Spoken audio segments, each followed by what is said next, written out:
ওকে নিয়ে কিছু বলেন আপু, এটারে নিয়ে আমার বলার কিছু নাই। আমার লাইফ দেখেন, আমার ড্রেস দেখেন, এই আর কি। এটার সাথে কারণ শুন, হ্যাঁ নিউ মার্কেটে কি হয়েছে, তোমার মার বিয়ে হয়ে গেছে নিউ মার্কেটে। এজ এ দিন ইসলাম, আহারে বেবিটা, তোমার মায়ের কিভাবে নিউ মার্কেটে বিয়ে হয়ে গেল? Get out, get out. জুতার বাড়ি খাওয়ার আগে এখান থেকে ভাগ।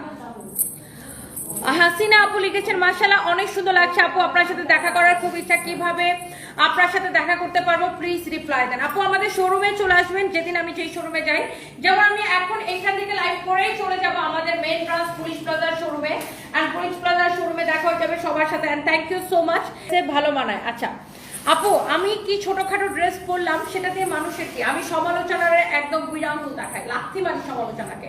I really don't care. আমি ছোট ড্রেস পরি আর বড় ড্রেস পরি, কারোর বাপের টাকা দিয়ে পরি না, কারোর বাপে আবার কিনা দিয়ে যায় না।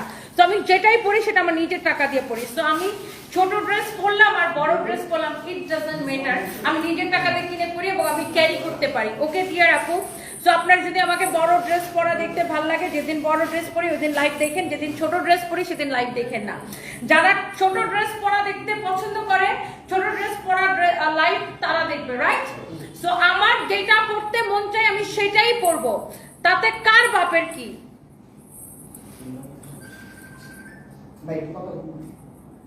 স্নিগ্ধা শাইলা, কয়েকদিন আগে আমি কমেন্ট করছিলাম টিপে তোমায় খুব মিষ্টি লাগছে, কমেন্টটা আমি 8-10 বার করছি, তারপরেই দেখি টিপ নিয়ে কাহিনীটা শুরু হয়ে গেছে।